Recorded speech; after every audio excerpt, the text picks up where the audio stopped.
Bonjour à tous. Alors on va revenir sur le traité mondial sur les pandémies de l'OMS parce que l'OMS est en train de se planter.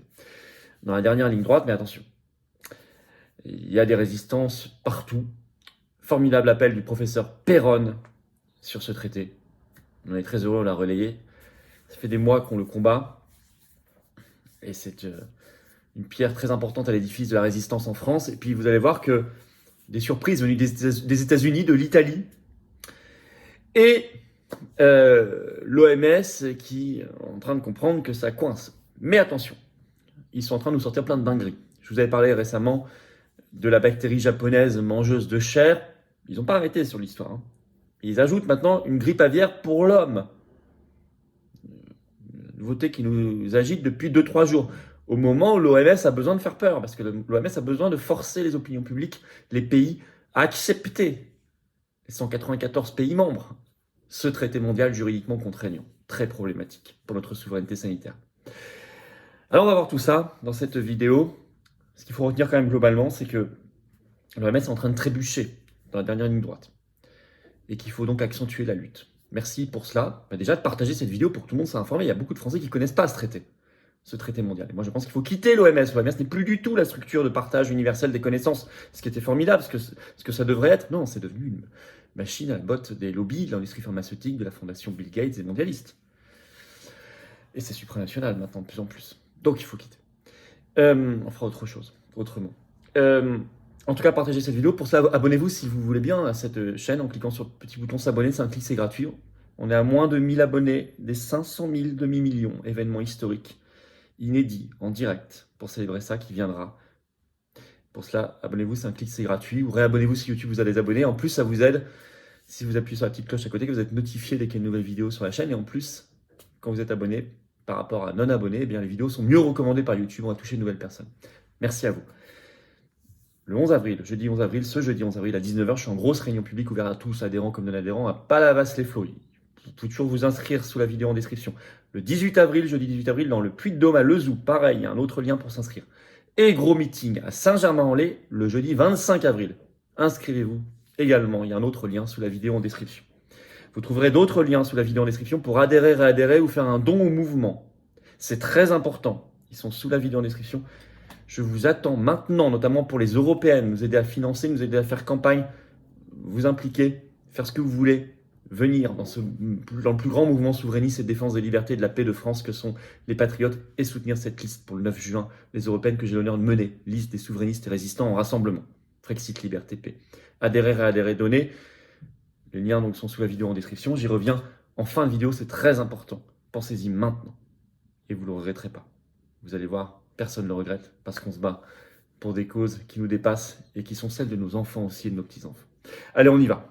Justement, celle-ci est une cause pour les générations qui viennent. L'OMS qui trébuche dans la dernière ligne droite sur son traité mondial, sur les pandémies. Alors attention, je ne vais pas refaire tout l'historique, j'ai fait beaucoup de vidéos là-dessus.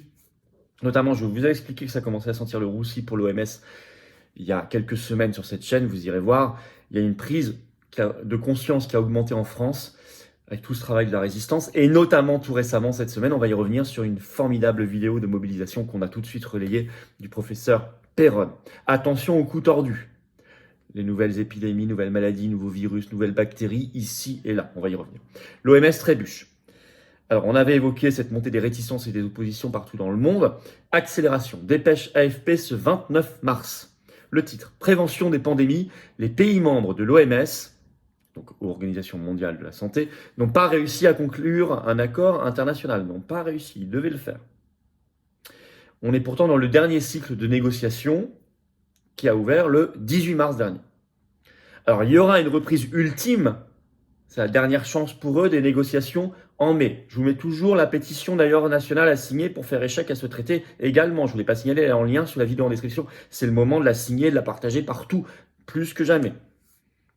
Alors le but, ils veulent une adoption formelle de ce traité le 27 mai à Genève lors de la prochaine Assemblée mondiale de la santé. Je rappelle que dans ce traité mondial, qui est juridiquement contraignant, ce qui n'arriverait que pour la deuxième fois dans l'histoire de l'OMS, il y a la supervision des politiques sanitaires par l'OMS, qui pourrait décider beaucoup de choses, et à la mise en place du pass sanitaire mondial. En coopération avec l'Union européenne, il avait été présenté en juin 2023. L'AFP précise qu'il y a, je cite, d'importants points de friction. Alors je vais vous citer un premier extrait de cette dépêche pour que vous compreniez ce qui se passe. Je vous cite. Les discussions sur ce traité ont débuté en février 2022. Prétexte Covid, bien sûr. Les pays s'étant donné pour objectif d'adopter formellement le texte lors de la prochaine Assemblée mondiale de la santé qui s'ouvre le 27 mai à Genève. Mais après 2 années et les traumatismes de la pandémie qui s'estompent déjà, d'importants points de friction subsistent. Le projet d'accord restant truffé de formulations provisoires, entre crochets signalant les alternatives possibles. À tel point qu'il faisait 30 pages au départ ce projet, aujourd'hui on en est à une centaine avec des propositions d'amendements qui ont été ajoutées, et certains pays disent qu'il faut revenir à 20 pages. Personne n'est d'accord. Et là, de bonnes nouvelles viennent notamment d'Italie et des États-Unis. Alors l'Italie, on l'a appris par le grand journal italien La Repubblica ce 6 mars, annonce du ministre italien de la Santé Orazio Cilazzi, il est contre le pass sanitaire mondial, qu'il appelle là-bas le Green Pass mondial, qui avait été présenté par Ursula von der Leyen et Ghebreyesus, donc le numéro 1 de l'OMS, en juin 2023. Et il dit l'Italie ne l'adoptera pas. Aucune intention, je cite, du gouvernement italien d'adhérer au système du Green Pass mondial, c'est-à-dire le pass sanitaire mondial. Au même moment aux États-Unis, là vous allez voir, ça y va, la résistance à ce traité, au sein même du Congrès du Parlement américain et des velléités de même de quitter l'OMS, qui se font de plus en plus fortes. Tout ça a été expliqué par un article de Fox News ce 28 mars, le titre « Maladie X », fameuse maladie agitée par l'OMS depuis 2018, qui serait le prétexte à ce traité.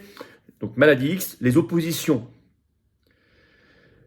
disent que l'administration Biden vend la souveraineté américaine via le traité OMS sur les pandémies.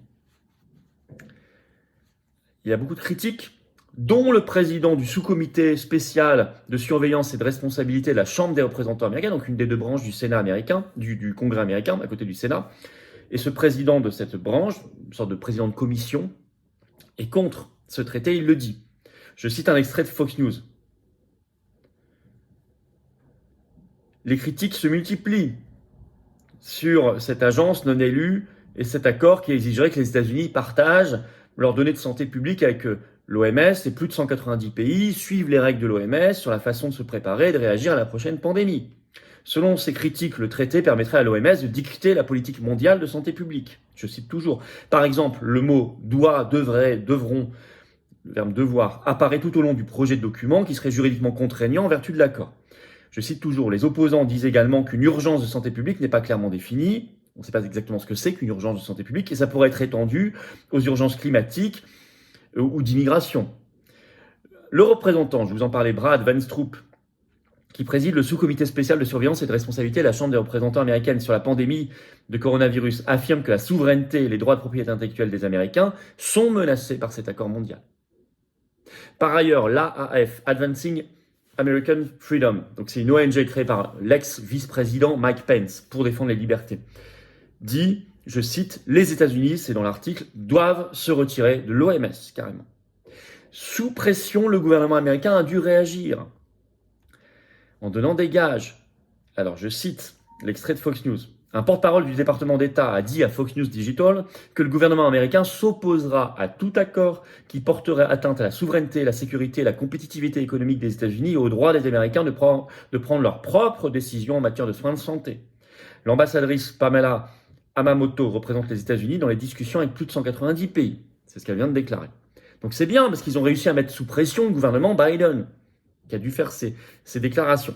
Il cible un autre problème de ce traité mondial qui est rarement mis en avant, c'est le problème sur la liberté d'expression, parce qu'il y a des notions contre la liberté d'expression dans ce traité. Je vous cite un autre extrait de Fox News, article très riche. Des préoccupations en matière de liberté d'expression ont également été soulevées par l'ADF International, une organisation de défense des droits. Le groupe affirme que le projet actuel obligerait les États-Unis et d'autres signataires à prévenir la désinformation en vertu de l'article 18 de ce traité. Le texte de négociation révisé de l'accord sur la pandémie de l'OMS continue de déformer le droit humain à la liberté d'expression et le déformer comme une menace pour la santé publique, a déclaré Giorgio Mazzoli, directeur du plaidoyer de l'ONU chez ADF International. Et ça, c'est intéressant aussi de cibler ces menaces contre la liberté d'expression contenues dans l'article 18 de ce traité. Et alors en France, au même moment, le 4 avril, une vidéo qu'on a tout de suite relayée, qui fait à peu près 5 minutes. Allez la voir, je l'ai mise sur Facebook, sur mon compte X Twitter, F-Filippo, vidéo du professeur Perron, qui appelle à la mobilisation, avec ce mot dièse sur les réseaux, notamment X Twitter, stop, traité, OMS, tout collé. On peut le partager, on l'utilise. Qui parle, je cite, de silence assourdissant, d'État-nation mis sous tutelle, et qui appelle à la mobilisation, notamment en disant allez chercher vos élus, et notamment les candidats tête de liste aux élections européennes. Moi, je suis le premier à avoir répondu en disant, évidemment, vu qu'on mène le combat depuis si longtemps, il le sait, le professeur Perron, on vous suit totalement. Bon, les autres candidats, je ne sais pas ce qu'ils disent. En tout cas, nous, on a pris position.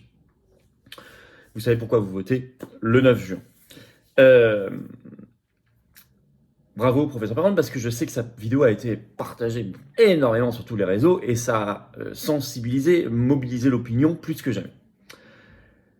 Alors que fait l'OMS? Elle agite des virus, des maladies, des épidémies pour faire pression. En tout cas, on peut le supposer, parce qu'il y a une grosse médiatisation autour de certaines... Je ne dis pas que les choses n'existent pas, mais je dis qu'il y a une très grosse instrumentalisation médiatique. Vous voyez la différence? Alors toujours notre bactérie mangeuse de chair, 30% de mortalité au Japon, j'ai fait une vidéo spéciale il y a quelques temps. Ça continue, hein. Vous avez toujours des articles, hein. En France notamment, partout dans le monde. Hein. Futura Science, par exemple, le 28 mars, le titre « La bactérie mangeuse de chair inquiète le Japon et progresse en Europe ». C'est la première fois qu'on nous dit que ça y est, elle arrive. Avant, on nous parlait de la situation au Japon, très très inquiétante, disait-on. Mais maintenant, on nous dit que progresse en Europe, ça arrive. Et puis surtout, là, depuis quelques jours, ils agitent la grippe aviaire chez l'homme. Ça débarque. CNews, par exemple, il y a plein d'articles. CNews, le 2 avril, le titre « États-Unis, un homme testé positif à la grippe aviaire par une vache laitière. Un cas inédit et inquiétant », est-il écrit. Je vais vous lire un extrait. Les autorités américaines ont signalé qu'un homme a été infecté par le virus de la grippe aviaire ce lundi au Texas. C'est le deuxième cas répertorié aux États-Unis, mais le premier transmis par un bovin. Une première mondiale inquiétante. Ce lundi au Texas, un homme a été testé positif à la grippe aviaire IAHP, le virus lui ayant été transmis par une vache laitière. C'est également le second cas déclaré aux États-Unis, alors qu'un homme a été infecté en 2022. On nous rapporte aussi, je cite dans cet article, les autorités sanitaires craignent une potentielle augmentation des cas. On nous rappelle que là, en février 2024 au Cambodge, un enfant de 9 ans est décédé de cette grippe aviaire. Et vous avez une dépêche Reuters le 4 avril, le titre « L'extension de la grippe aviaire suscite des inquiétudes pour l'homme selon l'OMS animal ». Alors l'OMS animal, je ne connaissais pas, c'est basé à Paris. L'Organisation mondiale de la santé animale, qui a fait un communiqué repris par l'agence épargnée mondiale de presse Reuters, je cite, « Au cours des derniers mois, nous avons eu affaire à toute une série de mammifères divers et variés.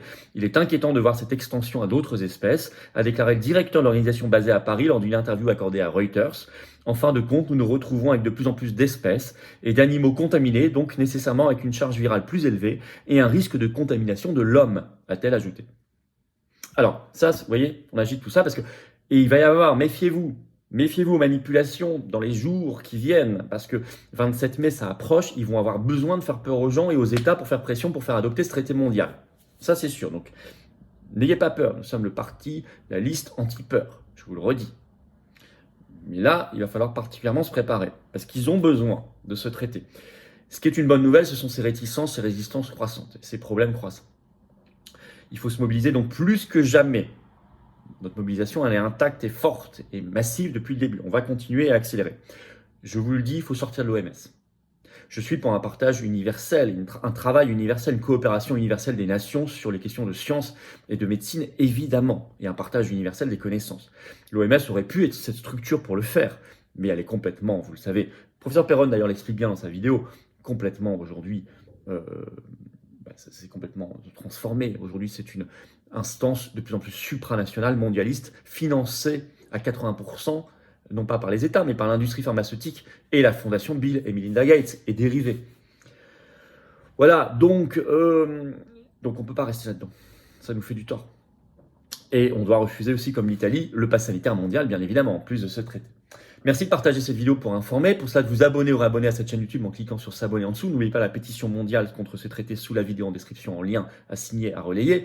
Nos rendez-vous, Palavas le 11 avril, réunion publique. Il y a un lien pour s'inscrire. 18 avril, Puy-de-Dôme, le Zoo. Il y a un autre lien. 25 avril, Saint-Germain-en-Laye. Il y a enfin un autre lien, ouvert à tous, adhérents comme non-adhérents. Je vous attends, patriotes. Voilà. Entendez-moi, adhérez, réadhérez aux patriotes. Faites un don au mouvement. Entendez-moi maintenant. Suivez-nous maintenant. Et moi, je vous suivrai. Je serai avec vous à vos côtés. Soyez à mes côtés, à nos côtés, et je serai à vos côtés. Et on se bat ensemble. Et ensemble, on peut déplacer des montagnes. Seul, isolé, séparément, on peut rien faire. Ensemble, on peut déplacer des montagnes. Alors venez, ayez cette carte orange d'adhérents ou de réadhérents. Vous faites un don au mouvement pour nous aider à faire plus d'actions. Tout ça, c'est défiscalisé de vos impôts aux 2/3.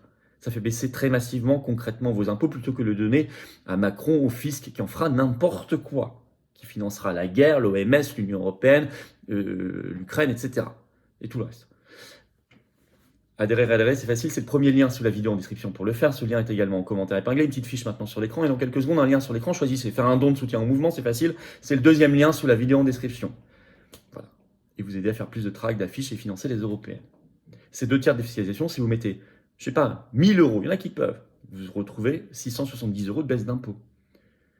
Vous mettez 10 euros, vous retrouverez 6,70 € quasiment. Bravo aux donateurs, aux réadhérents, bienvenue aux nouveaux adhérents patriotes et vive la France.